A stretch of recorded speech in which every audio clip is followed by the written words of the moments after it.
gaan aan met Romeine 7 hierdie week. Nou, hierdie is nogal vir my 'n kosbare gedeelte waarmee ons gaan deel in die tydperk waarin ons in beweeg. En julle gaan 'n bietjie later sien hoekom ek dit sê.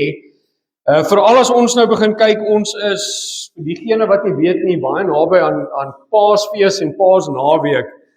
En Romeine 7 gaan ek 'n redelike gedeelte van dit bietjie aanspreek in 'n ander opsig as julle sal sien waarna ek verwys. Nou, net om vir julle so 'n bietjie 'n agtergrond weer eens te gee.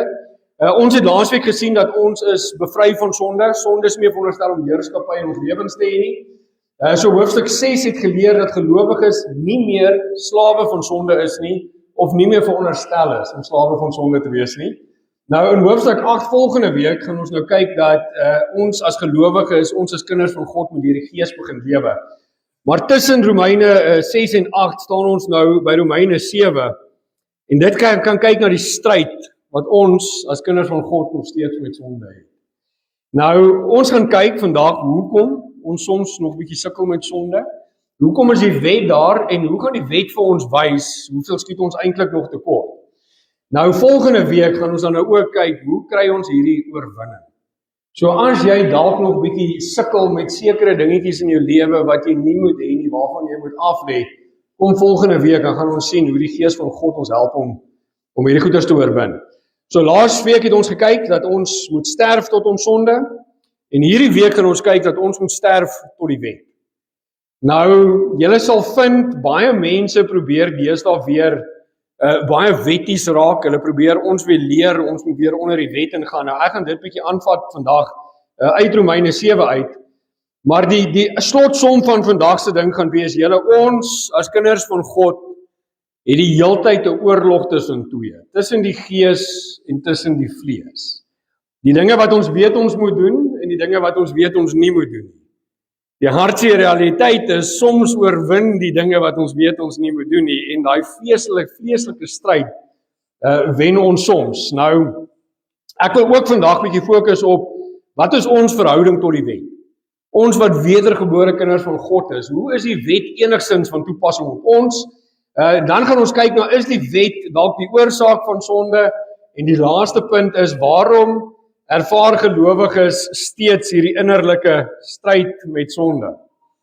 So na vandag sal ons hopelik gesien hê dat die wet sal vir ons sonde openbaar. Die wet veroordeel die sonde, maar die wet kan ons nie red nie. So vir dies wat wil, ons begin by Romeine 7 vers 1 tot 6 vandag. En dit sê vir ons, of weet julle nie broeders, want ek spreek met mense wat die wet ken, dat die wet oor die mens heer solank as hy lewe nie. Want die getroude vrou is deur die wet aan 'n lewende man gebonde, maar as die man sterwe, is hy ontslaaf van die wet van die man. Daarom dan, as sy 'n ander man sin word terwyl haar man lewe, sal sy 'n egbreekster genoem word. Maar as die man sterwe, is sy vry van die wet, sodat sy nie 'n egbreekster is as sy 'n ander man sin word nie. So my broeders, is julle dan ook ten opsigte van die wet dood deur die liggaam van Christus, om aan die ander te behoort, naamlik aan hom wat uit die dode opgewek is, sodat ons tot eer van God vrugte kan dra. Want toe ons in die vlees was, het die sondige hartsogte wat deur die wet kom in ons lede gewerk, om vir die dood vrugte te dra. Maar nou is ons ontslaaf van die wet waardeur ons gebonde was, aangesien ons het afgesterf het, sodat ons dien in die nuwigheid van die gees en nie in die oudheid van die letter. Nou hierdie is nogal 'n mondvol en baie mense verstaan nie lekker hoekom die getroude vrou en die geskeide vrou en die man wat lewe by mekaar nie. Maar eerstens moet ons besef, in Romeine 7, as hulle praat van die wet, praat hulle van die Mosaïese wet. Dit was die wet wat God vir Moses gegee het vir die Israelitiese volk om volgens te lewe. Dit was nie net riglyne gewees nie, dit was 'n wet gewees. So jy moes daad by mond by werke sit. Jy moes al 613 wette onderhou. Nou vir dies van julle wat my nou nie kan glo nie, maar nie een van daai Jode het daai 613 wette onderhou nie. En ek gaan later vir julle wys, ons gaan definitief ook nie dies wees wat dit doen nie. Nou Paulus skryf eers in hierdie gedeelte en hy verwys na die mense wat hierdie wet sou ken. So die Jode sou die wet ken, maar dan skryf hy dit ook vir van die heidene wat dalk die wet sou ken. wat dalk bewus was van wat die Joodse wette was wat volgens hulle moes lewe. Nou vers 1 stel die beginsel bekend en dan die volgende verse werk het eintlik vir ons uit. Dat die wet is slegs van krag solank 'n persoon lewe. En nou gaan jy dink, Jesusie, maar baie van hierdie Jewish roots mense sê ons moet onder die wet gaan. Maar dan sê dit vir ons, Paulus gebruik met opset die voorbeeld van die huwelik rakende die egbreek, want die mense van daai tyd sou dit verstaan. Nou, hulle het nogal baie streng wette gehad oor as jy geskei het, alhoewel op 'n tyd het daar eintlik 'n probleem ontstaan, as jy dit nie geweet het nie. As mense wou skei, kon jy net 'n brief gee en jy kon skei. Nou kom Jesus later en hy sê nee, wag. Dis nie hoe dit werk nie. Jy kan nie sommer net besluit willekeurig nie. Ek het dit al vir julle uitgewys op 'n vorige keer. As jou vrou jou kos verbrand het, dan kon jy sommer net geskei het. En Jesus kom en hy sê nee, wag, ons gaan hierdie wette baie strenger maak. Want eintlik hoe dit werk is, jy is nie veronderstel om te skei nie, want jy het nie net 'n verbod vir die mense gemaak nie, jy het 'n verbod met God gemaak. En hier is nie 'n verbod wat jy veronderstel is om sommer net te breek willekeurig as jou vrou jou kos gebrand het nie. Maar die hele voorbeeld hierso is eintlik so eenvoudig, dat 'n getroude vrou wat met 'n ander man saamleef is onderworpe aan die wet, rakende egbreek, as haar man nog lewe. So eintlik wat hy vir hulle probeer illustreer hierso, sou die man sterf, soos wat ons as kinders van God, aan die ou jy moes sterf. As die man sterf, dan is die vrou nie meer gebonde onder daai wet nie, dan mag sy trou. En eintlik sê Paulus hierso vir ons, julle as gelowiges, is ook veronderstel om te sterf, want julle is nou saam met Christus. Ons is nie meer veronderstel om onder daai wet te wees nie. Nou die vlees hierso verwys natuurlik na die Adam. Julle sal onthou, ons het gesê, jy kan kies, jy dien of Adam of jy dien Jesus. Jy is of nog vasgevang onder die vlees, en die vlees is daai wêreldse begeertes. Daai goedjies wat ons nie meer veronderstel is om te hê. En dit sou nou gewees het toe ons nog ongered was. Dan sê dit vir ons, die wet het nie lewe gebring nie, dit het eerder sonde aangewakker wat tot die dood gelei het. En ons gaan nou so vlugtig hierna kyk, want julle sal ook vind, baie keer het jy al gesien, as jy vir iemand sê moenie, dan wil hulle dit. Het jy al gesien, as jy vir 'n kleintjie sê moenie, dan staan hulle so by die knoppie, dan sê jy moet hom nie druk nie, dan kyk hulle so vir jou, en jy kan sien, daai vingertjie so al hoe nader en nader, nou dit is ongelukkig die menslike natuur. Hoeveel keer sê die Here vir ons moenie, dan wakker dit daai sonde in ons aan, dat maar nou wil ek. As die Here vir my sê, ek moenie hierdie knoppie druk nie, maar Jesus, nou wil ek eintlik hierdie knoppie druk, en dan sê dit vir ons, as gevolg van dit, het die sonde in ons aangewakker, maar nou weet ons is verkeerd, nou wil ons dit eintlik doen. So nou dat ons in 'n nuwe era van verlossing is, hoe moet ons hierdie hanteer? Hoe moet ons na hierdie dinge begin kyk, want ons as Christene is vry van die Mosaïese wet. Want ons lewe nou in die Gees. Nou julle gaan vind, daar's baie mense, veral hierdie tyd van die jaar, wat nou vir jou gaan sê is, ons moet weer teruggaan onder die Ou Testamentiese wette. Ons moet weer die Hebreëse woorde begin gebruik. Ons moet weer onder die wet ingaan en ons moet weer die Joodse feesdae onderhou. Nou jy gaan nou moet kies.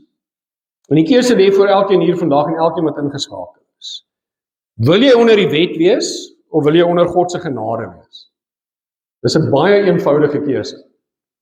As jy vir my sê ek wil onder die wet wees, gaan onder die wet, jy het 613 wette om te onderhou van vandag. 613.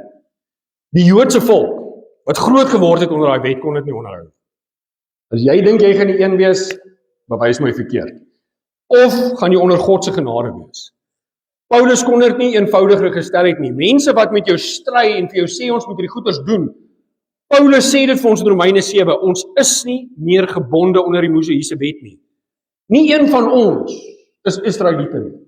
Nie een van ons was daar gewees toe Moses die wette ontvang het nie. Hoekom wil ons weer onder hierdie wette in? Dit maak nie vir my sin nie. Dit maak nie vir my sin, hoekom jy jouself weer wil bind tot reëls as die Here vir jou sê, ek het vir jou genade. Jy's vry van hierdie wet. Jy hoef nie weer hierdie Joodse feesdae te onderhou nie. Want julle gaan my nie glo nie, ons is nie Jode nie. Ons was nooit gebonde tot dit nie. Nou net soos die Christene daai tyd, geld dit vir ons vandag. Nou daar is sektes, en ek kry dit veral nou met Paasnaweek wat kom, Paasfees wat kom, hierdie sektes wat kop uitsteek, wat weer vir jou gaan begin sê, jy is nie gered nie, en dan dink ek gee nie om wat jy vir my sê nie. Want as die Here Jesus Christus vir my sê, glo en vertrou op my, dan is ek okay. Ek gaan nie myself weer bind tot 613 wette wat hierdie einste mense wat vir jou sê, nie onderhou nie. Want julle gaan ook vind, hierdie mense wat vir julle sê, gaan weer onder die wet kies, baie selektief. Wat se wette hulle onderhou? Hulle onderhou nie almal nie. Hulle onderhou dies waarvan hulle hou. Hulle onderhou dies wat hulle weet hulle kan doen. Maar daar is soos omtrent 90% van hierdie wette wat hulle een kant toe skuif wat hulle weet hulle nie gaan kan doen. Nou hierdie is eintlik vir ons wat hier sit vandag uitstekende nuus. As jy onseker was, as jy soms dalk bietjie twyfel, die feit dat Paulus hier vir ons skryf, ons is vry van die wet, is uitstekende nuus. As jy vandag wil jubel en juig as jy uitdryf, dank die Here dat ons nie meer onder die Moseïese wet is nie. Nou vir my is dit so belangrik dat as mense by jou kom en hulle sê vir jou, weet jy wat, klim onder die wette in, dan sê jy vir hulle, ek gaan doen wat die woord van God van my verwag en ek gaan dit teen die skrifte toets. En al wat jy doen is jy sê vir hulle, kom ons lees gou Romeine 7 saam. Dis al. En Romeine 7 sê vir jou, jy is nie onder wet nie want jy behoort nou aan Christus. Ons het laasweek ook daarna gekyk. Vers 4 hierso wys vir ons moet die vrug van die Gees begin uitlewe. Nie die wet nie. Ons is vry van hierdie wet, want ons was nooit onder die wet nie, en ek beloof julle vandag, dis onmoontlik om hierdie wet te onderhou. Dis onmoontlik. Ek gee nie om wie jy is nie, jy gaan dit nie kan doen nie. Nou voor ons tot bekering gekom het, was ons in die vlees en die wet het die sonde geopenbaar wat vir ons gewys het. Waar kom ons tekort? En ons gaan nou 'n bietjie verder uitbrei op dit. Hoekom is die wet nog eintlik belangrik vir ons? Ons gaan 'n bietjie kyk dat hierdie wet is eintlik kosbaar in die opsig dat dit vir ons wys hoeveel skiet ons eintlik tekort. Nou onthou nou net, en ons is nie die Joodse volk nie, en ons sal ook nooit die Joodse volk wees nie. Ons is nie die nuwe Israeliete nie, want baie mense verkondig deesdae hierdie die wit Afrikaner volk van Suid-Afrika is die nuwe Israel. Ons is die nuwe Israeliete. God het sy volk wat hy genoem het die Jode en dan het hy die heidene. Ons almal is die heidene. Ek gee nie om wie jy is nie, ek gee nie om wat jou velkleur is nie, ek gee nie om waar jy gebore is nie. Maar jy is nogal eintlik blerrie arrogant. As jy besluit het die Afrikaner volk in Suid-Afrika, die handjie vol is ewe skielik in die wêreld, God se uitverkore volk. Jy's arrogant. Jy's 'n heiden. Jy dink soos 'n heiden as jy so praat, inteendeel. Nou Paulus sê vir ons, nou is ons ontslaaf van die wet, so moet asseblief ook nie die een wees wat ander mense onder die wet probeer plaas nie. En wat ek bedoel met dit is, ons gebruik partymal die Moseïese wette om ander mense oor die kop mee te slaan. Die Bybel sê in Levitikus 3 vers 4, jy mag nie dit doen nie. As jy die een is wat Levitikus 3 vers 4 wil gebruik al 613 wette, jy kan nie selektief mense onder die wet plaas waaronder hulle nooit was nie. Want ons is baie selektief ook met dit. Ek hou nie van wat jy doen nie, so ek gaan 'n wet in die Ou Testament kry, want jy het nou iets gedoen wat my irriteer, so dan gaan ek nou hierdie wet op jou toepas, en die res van die wette is nie van my op toepassing. Dis nie hoe dit werk nie, mense. As jy die Bybel wil gebruik om mense oor die kop te slaan, maar daar sekere dinge in die wet waarvan jy hou, gaan kyk na al 613 wette. En dan gebruik jy al 613 wette. Soos onder andere, Levitikus 19 vers 30, julle moet my Sabbate hou en my heiligdom ontsien, ek is die Here, begeef julle nie tot die geeste van die afgestorwes en die geeste van die waarse nie, soek julle nie om julle deur hulle te verontreinig nie, ek is die Here julle God. Vir die grys hare moet jy opstaan, en die persoon met 'n grys haar eer, en jy moet jou God vrees, ek is die Here. En as die vreemdeling by jou in julle land vertoef, mag julle hom nie verdruk nie. Hier is soveel reëls en regulasies wat hier gegee is, maar dan vat ons een hierso, en ons sê byvoorbeeld, jy het 'n tatoeëermerk, jy's op pad help. Maar jy weet nie eens waar het die hele stuk gegaan in die Bybel oor die tatoeëermerke. Maar ek vat een wet waarvan ek hou, maar die ander 612 sien ek oor. Dis nie hoe dit werk nie. Ons mag nie ander mense onder die wet plaas, as ons nie self onder die wet wil wees nie. Ons moet agslaan op dit. Nou Romeine 7 vers 12, 7 tot 12, 'n bietjie uitbrei op hierdie. Nou sê Paulus vir ons, want sal ons dan sê, is die wet sonde? Nee, stellig nie. Inteendeel, ek sou die sonde nie anders as deur die wet geken het nie. Want ek sou ook die begeerlikheid nie geken het, as die wet nie gesê het, jy mag nie begeer nie. Maar die sonde het aanleiding gevind deur die gebod in my allerhande begeerlikheid gewerk, want sonder die wet is die sonde dood. En sonder die wet het ek vroeër gelewe, maar toe die gebod kom, het die sonde weer opgelewe en ek het gesterwe. En die gebod wat die lewe moes wees, die het vir my geblyk die dood te wees, want die sonde het aanleiding gevind deur die gebod en my verlei en daardeur gedood. Dus is die wet heilig en die gebod is heilig en regverdig en goed. So een ding wat Paulus hierso sê is, hy sê onthou nou net, dit was God se wet, so dit is heilig. Maar wat beteken hierdie wet vir ons wat tot die Here gekom het? Want dan vra hy hierdie vraag, hoor hierso, is die wet dan sonde? Is die wet dan sonde as ons na die wet kyk, en sê hy nee, dit is nie. Nou, sekere uitleggers verskil so bietjie oor hierdie gedeelte waar hulle sê die ek gedeelte wys na die ongeredde mense, maar die groter deel se sienswyse is, die ek waarvan hy hierso praat is die gelowiges, wat wedergebore is, maar nog steeds met sondige begeertes worstel. Soos almal van ons. Daar's nie een van ons wat hier vir my kan sê dat vandat ek tot bekering gekom het, sondig ek glad nie meer. Nou die wet doen twee dinge vir ons. Dit openbaar die sonde en dit ontbloot ons harte. Dit wys vir ons soms waar lê ons prioriteite. Die wet wys ook vir ons dat dit nie net uiterlik nie, maar dit is in die hart. Wat is werklik jou hartsbegeertes? En dan sê hy ook hierso vir ons, die wet word gebruik om partymal rebellie te skep, en dit is presies daai. Moet dit nie doen nie. Dit is so amper of ons vir die Here wil wys, maar ek sal dit. Moenie na daai goed kyk nie, ek sal na daai goed kyk. En dan sien ons hoe diep lê sonde in baie van ons harte. Hoe diep gegrond is dit vir ons, want ons almal is in rebellie gebore.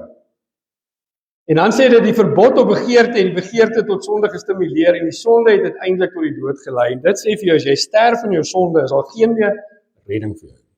Jy gaan nie eendag jou saak pleit voor God nie, want hy sê vir jou, as jy gesterf het in jou sonde, is dit verby. Nou God se gebooie beloof ewige lewe as iemand dit hou, tog lei dit tot die dood, omdat almal dit oortree. Is dit nie nogal ironies nie? En dan kry ons die genade van die Here Jesus Christus. Sonde sal mense mislei. Die probleem is nie die wet nie. Die probleem is die sonde. Maar wat die wet wel vir jou doen, is hy wys vir jou. Waar skiet jy so baie tekort? En Paulus wys dit uit. En ek is seker almal hier kan getuig daarvan, dat wedergebore kinders van God sukkel nog steeds met sonde. Of is dit net ek? Want dan het ek 'n probleem. Julle en ek weet, ek het dit al soveel keer gesê, ons kry hierdie formidabele Christene wat in hulle eie oë nooit sukkel met sonde nie. Maar gaan lees asseblief Johannes, dan gaan hy vir jou wys hy lieg. En om te lieg is om te sonde. Almal van ons sukkel met dit. Sonde mag net nie jou lewe oorheers nie. Sonde mag nie jou meester wees nie. Sonde moenie jou God wees nie. En weer eens sal julle sien, dis nie ek nie, maar die woord verwys na die hart van die mens. Het jy 'n hartsverandering ondergaan? Die probleem soms is ons word mislei, en as jy mislei is, sit jy met 'n krisis, want jy weet nie jy's mislei nie, want jy's mislei. En daar's soveel Christene wat ongelukkig vasgevang word in hulle sonde, in dwaalleer en in wettisme, dat hulle soms nie eers dit besef nie, want hulle is mislei. Ek is so vasgevang in hierdie waarin ek nie vasgevang moet wees nie, maar ek besef dit nie eers nie, en dis hoekom die woord van God sê, gaan toets alles teen die skrif. Vat jou woord en wat sê die woord van dit wat die mense vir jou leer, of wat die mense vir jou sê? Julle, en dit maak nie saak hoe oulik ons dink ons is nie, ons sal altyd kort kom onder die wet. Die wet gaan altyd vir jou wys, jy skiet tekort. Nou moenie laat enige bewegings julle ooit oortuig. Dit is vir jou tyd om terug te gaan onder dit. Want die woord van God sê vir ons, jy is nie veronderstel om weer terug te gaan onder dit. Jy is vrygekoop van dit. Maar wat die wet gedoen het, is hy het ons attent gemaak, en Paulus skryf dit self. Hoe sou hy geweet het, dis verkeerd om te begeer, as die wet nie vir hom gesê het, jy mag nie begeer nie.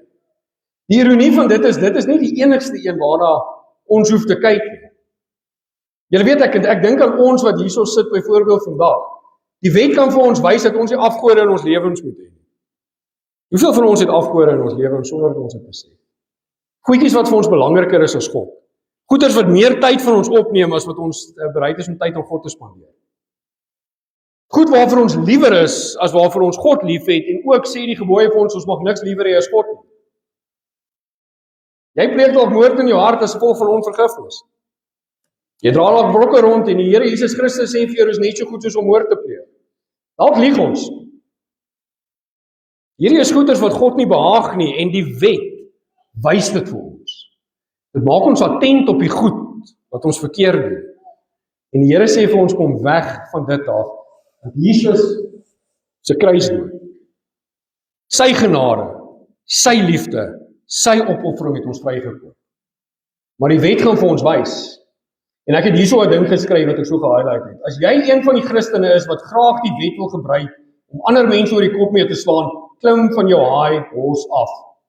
Want eintlik moet die wet vir jou wys hoeveel skiet jy self tekort sonder God se genade.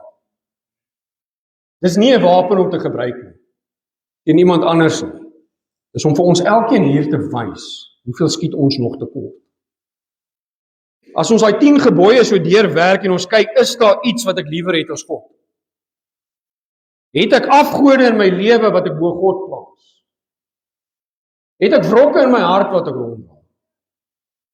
Is ek besig met goed waarmee ek nie moet besig wees nie, dan maak die wet ons attent op dit. Maar dit sit nie onder die wet nie. Dit wys net vir jou, jy skiet nog steeds tekort. Verander eers jou hart. Nou die laaste gedeelte in Romeine, bring dit vir ons nou by mekaar, van vers 13. Dit sê vir ons, het die goeie dan vir my die dood geword? Nee, stellig nie. Maar wel die sonde, dat dit kon blyk sonde te wees, omdat dit deur die goeie vir my die dood bewerk, sodat die sonde deur die gebod uitermate sonde geword het. Want ons weet dat die wet geestelik is, maar ek is vleeslik, verkoop onder die sonde, want ek doen wat ek weet nie, want ek wil, dit doen ek nie, maar wat ek haat, dit doen ek. Ek het al soveel keer hierdie laaste ruk verwys na dit, haat ons die sonde, want hoeveel keer doen ons dit wat ons eintlik moet haat, en as ek doen wat ek nie wil nie, dan stem ek die wet toe, dat dit goed is, maar nou is dit nie meer ek wat dit doen nie, maar die sonde wat in my woon, want ek weet dat in my, dit wil sê in my vlees, niks goeds woon nie. Want om te wil is by my aanwesig, maar om goed te doen, dit vind ek nie. Want die goeie wat ek wil doen, doen ek nie, maar die kwaad wat ek nie wil doen nie, dit doen ek. Maar as ek doen wat ek nie wil nie, dan doen ek dit nie meer nie, maar die sonde wat in my woon. Ek vind dus hierdie wet, as ek die goeie wil doen, is die kwaad by my aanwesig. Want ek verlustig my in die wet van God, maar die innerlike mens, maar ek sien 'n ander wet in my lede, wat stryd voer teen die wet van my gemoed, en my gevange neem onder die wet van die sonde in my lede. Ek elendige mens, wie sal my verlos van die liggaam van hierdie dood? Ek dank God deur Jesus Christus, ons Here. So dien ek self dan wel met die gemoed die wet van God, maar met die vlees die wet van die sonde. Hierdie stukkie is vir my eintlik so mooi en so kosbaar, want van vers 7 tot 11 bevestig Paulus die heiligheid van die wet en die goedheid van God se gebooie. En nou beskryf hy die stryd tussen die mens en die vlees. Die gees en die vlees. Dit wat ek weet ek nie moet doen nie, en dan doen ek nog steeds hierdie goeders. Die reaksies wat ek soms het, wat ek nie veronderstel is om te hê. Die gedagtes wat ek soms het, wat ek nie veronderstel is om te hê. Die wrokke wat ek soms ronddra, wat ek nie meer veronderstel is om te hê. Die onvergifnis gesindheid binne my, wat ek nie meer veronderstel is om te hê. Die vlees en die gees is teen mekaar. En weer eens was hierdie debat, is dit nou vir die gelowiges of is dit die ongelowiges? Nou ek kan vir julle sê, daar is sterk argumente aan beide kante, maar as ons na die teoloog gaan kyk, dan is hulle amper eengesind dat hierdie verwys na die gelowiges. Ons sit elke dag in 'n geestelike, vleeslike stryd. Elke dag. Nou argument Paulus hierso vir ons dat die skuld lê by die sonde, nie by die wet nie. Want die wet het vir ons gewys wat is die sonde. Maar die probleem is, die sonde lewe nog binne in ons. So Paulus gebruik sy eie ervarings hierso, en julle sal baie keer vind predikante doen dieselfde. Wat hulle sal sê, weet julle, ek skiet net so kort. En Paulus skryf vir en hy sê, julle, ek doen dit ook soms. Ek skiet ook nog tekort, en ons almal weet, Paulus was een van die grootste teoloë in die Ou Testament gewees, een van die grootste apostels gewees. Hy het volume gewys die meeste van die Nuwe Testament geskryf. En Paulus sê vir ons, soms kom ek ook kort. En hy sê vir hulle, Christene behoort eintlik die bewus te wees, hoe ver hulle agter God se volmaakte standaard ongeregtigheid tekortskiet. Want God se denke is ver bo ons denke. God se standaard is ver bo ons standaard. Ek kan julle beloof, ons kan nog nie eens 'n greintjie haat hoe God die sonde haat nie. Maar Paulus spreek homself nie vry nie. Want hy sê, hy skiet ook tekort. Ons wil soveel keer onsself op hierdie troontjie plaas, waar ons so neerkyk op die wêreld. Dis net julle. Dis nie ons nie. Dan sê Paulus, jy lieg vir jouself. Want die wet wys vir jou hoe afskuwelik is hierdie sonde en dit wys vir jou hoeveel skiet jy eintlik tekort. Nou hier is die botsing van die twee nature en dit sê vir ons die nuwe mens wat God wil gehoorsaam en dan die vlees wat na die sonde toe trek.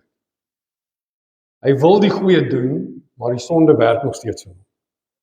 Ek wil partymal vergewe. Ek wil partymal vryspreek. Maar hou ek nog steeds hierdie brokke vas. Here, ek wil partymal hierdie goeders los wat ek weet U nie van hou nie, maar ek hou nog steeds aan dit vas. Dit wys vir ons dat wedergeboorte verwyder nie die aanwesigheid van sonde nie. Jy kom nie tot bekering en jy sondig nooit weer nie. Maar dit verander ons houding teenoor sonde. Dit verander jou houding dat jy begin haat die goed wat God haat. Jy begin die dinge haat wat jy besig is om te doen, wat jy nie veronderstel is om te doen nie. En ek wil asseblief vir elkeen hierso vra, elke persoon wat ingeskakel is, moet besef vandag, nie een van ons is verhewe bo sonde nie. Jy weet, Jesus sê dit so mooi, dat hy sê, haal die balk uit jou eie oog. Want ons is so geneig om te fokus op wat ander mense verkeerd doen, en mis wat ons doen. Jou sonde is erger as my sonde. Die Here sê vir jou nie, Jesus sê, fokus jy op jou verhouding met my. Fokus jy op die goed wat jy uit jou lewe uit moet kry, voordat jy fokus op die goed wat jou boetie of jou sussie uit hulle lewens uit moet kry. God sal met hulle werk. Weet julle, en ek kry dit so baie, waar Christene probeer voorgee dat hulle lewe is absoluut perfek. Sonde affekteer hulle nie. Niks van hierdie wêreld affekteer hulle nie. Dan dink ek julle lieg vir julleself. Ons lewe in 'n sondige, vervalle wêreld. Ons gaan daagliks met dit te doen kry.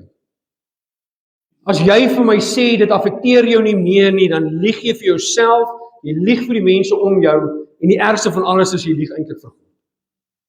Want ons almal sal daagliks met dit te doen kry. Dis afskuwelik vir God.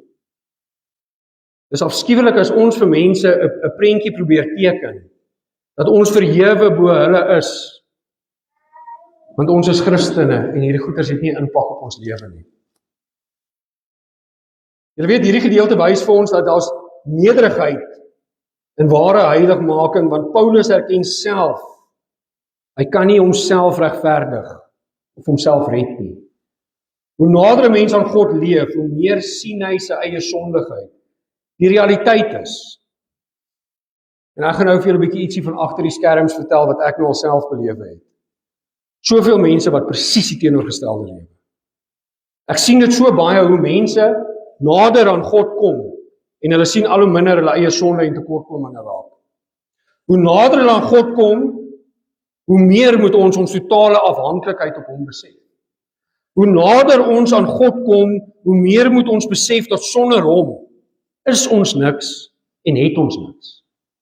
Hoe nader ons aan God kom, moet ons op 'n punt kom waar ons besef, ons moet ophou onsself ophewe, onsself verdedig en besef ons het God elke sekond van ons lewe nodig. 'n Sekond sonder God in jou lewe moet jou breek. Dis so ernstig dit is. Maar ek sien dit so baie, waar mense vir my sê, ek kom al hoe nader aan God, en hulle sien al hoe minder van die verkeerd raak in hulle eie lewens. Hoe nader ek in die Here kom, hoe meer besef ek hoe vuil is ek. Hoe meer besef ek het die Here nodig. Hoe meer besef ek moet elke dag op my knieë gaan, in totale aanbidding, en by die Here pleit en sê, God, verander my. Ek het 'n strewe na heiligmaking. Hoe nader ek aan U kom, hoe meer besef ek hoe vuil is ek eintlik.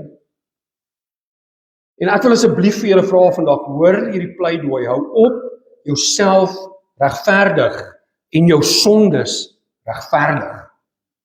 Hou op om jouself te probeer oortuig, dit wat jy doen is nie so erg nie.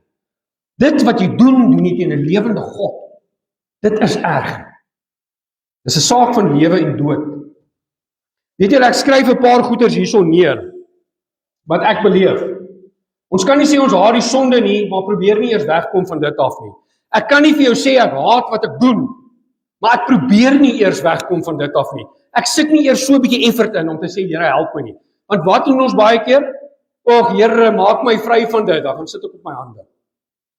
God werk nie vir jou nie, maar God moet in jou werk. Ek skryf hier neer, ons kan nie sê ek dien die Here, maar niemand kan dit in my lewe raak sien nie. Mense word begrawe, dan word jy 'n groot geleentheid gehou en 'n diens gehou en dan sê hulle, hoor jy, ek het nie eers besef hy's 'n Christen. Dis nie hoe dit veronderstel om te wees nie. Jy moet die een wees wat mense sê, daai ou dien die Here. Nog voordat hy sy mond oopmaak, ek kan dit sien. Ek hoor dit, ek beleef dit. Ons kan nie vir God sê ek vergewe, maar niks goeds van daai persoon kom uit ons monde uit. Here, ek spreek hierdie persoon vry, ek het hom vergewe, maar as jy vir hom vra, wat dink jy van daai ou, dan het hy nie een goeie woord te sê. Slegte nuus, jy het hom nie vergewe nie, jy het hom nie vrygespreek nie. Maar ek vertel vir julle ek het. Ons kan nie vir God sê ek het liefde in my hart, maar ons loop rond met haat nie. Ek het God se liefde in my, maar ek mag haat. As jy God se liefde in jou het, dan haat jy die sonde. As jy nie van mense hou nie, net wrokke teen mense, moet jy dit haat, nie die persoon nie.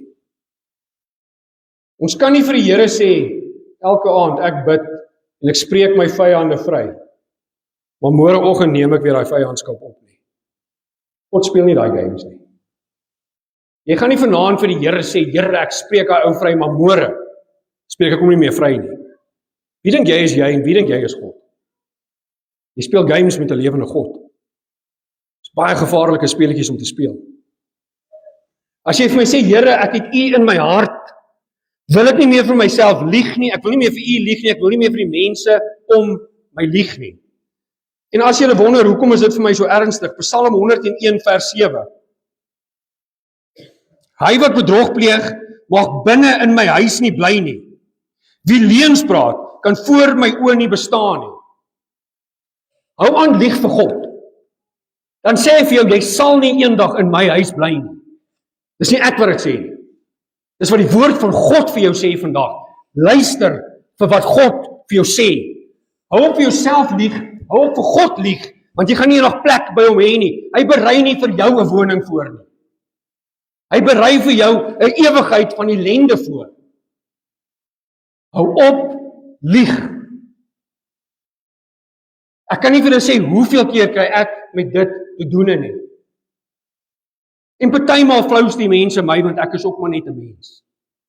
Die flous vir God definitief nie. God haat leuns. Moenie daai leenaar wees nie. Moenie die een wees wat vir jouself lieg en vir die mense om jou lieg nie. Ek pleit by julle 'n tweede keer vandag, raak onderdanig aan die Meester, nie aan die sonde nie. Buig jou knie voor God. Moet nooit God jou gelyke maak nie. As ek hoor hoe party mense met God praat en van God praat, dan dink ek jy het nie 'n benul wie God is nie, want jy skryf God in jou lewe nie voor. God skryf jou voor. Ons buig die knie en hy heers in ons lewens en in ons harte, want hy is God almagtig. As jy mense vertel van die Here wat jy dien, en hulle agterkom dat jy te vrees vir hierdie God, want jy weet wie hy is, of vertel jy vir die mense, ek sê my God voor wat hy sal, dan dien jy die sonde. Niemand sê vir God voor wat hy sal en nie sal nie. Ons pleit op ons knieë, wat ook al die uitkoms is, want God is perfek. Sy wil, sy plan is perfek, al hou ons nie daarvan nie. Om hierdie ding vir ons mooi by mekaar te bring, Romeine 7 het vir ons 'n belangrike ding gewys. Die wet openbaar aan ons die sonde. Dit wys vir ons waar ons tekort skiet, maar die wet oorwin nie die sonde nie. Om weer onder die wet in te klim, gaan jou nie red nie. Inteendeel sal jy in die Bybel lees, dit sê vir jou as jy onder die wet is, klim jy onder God se genade uit. Geen meer redding vir jou nie. Die Christelike lewe is nie 'n lewe van wettisme nie. Ons lewe onder genade. Ons kan ophou, en ek wil vir julle pleit vandag, om die wet voor mense te hou, veral as ons hom nie self onderhou nie. Jy kan nie kieskeurig wees wat jy van die 613 wil hou nie. Of al 613, of genade. Kies vandag. As iemand dit nie volgens jou standaard doen nie, moenie die wet gebruik nie. Weet jy, wat is my eintlik so mooi? Die woord van God sê ons mag mekaar teregwys uit liefde uit. Maar moenie mense op goed teregwys waarin jy self skuldig staan. Moenie vir mense gaan sê hou op skinder, maar jy self is kinderbek. Moenie vir mense sê hou op lieg, maar jy self 'n leienaar. Moenie mense skuldig hou aan goed waarop jy self skuldig staan nie. Ons het vandag gesien dat almal en veral Christene met sonde worstel en dit is normaal.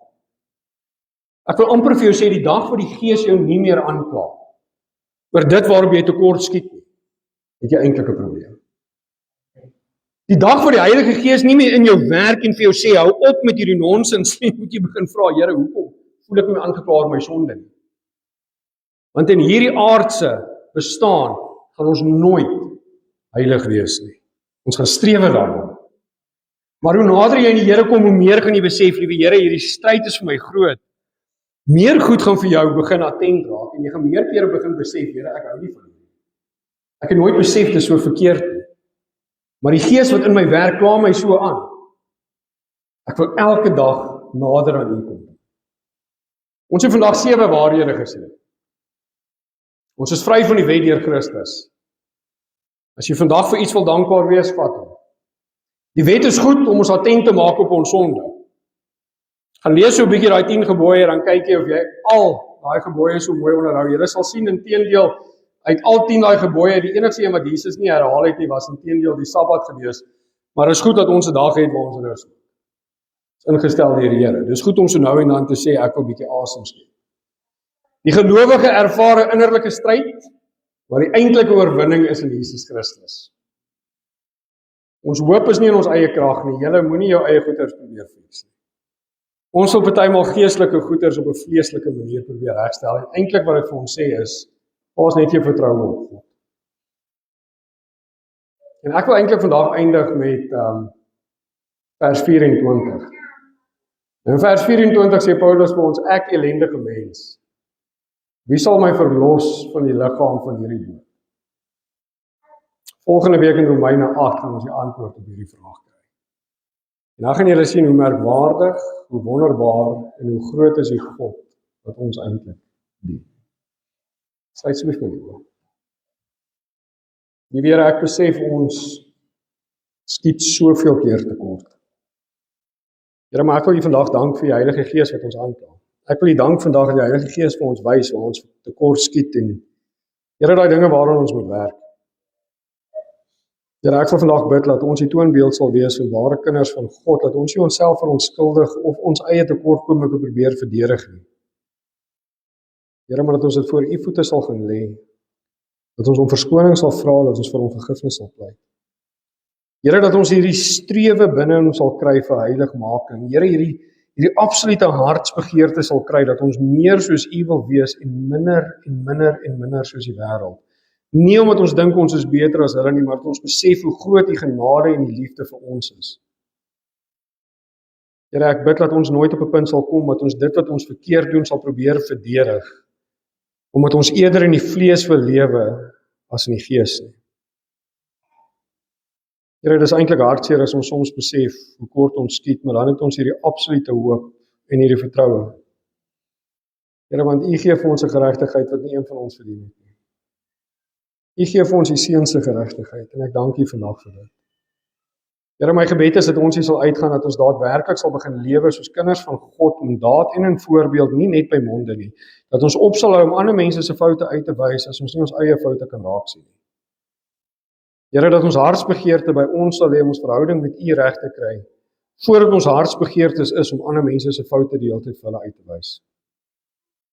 Here, mag ons mense benader met u liefde.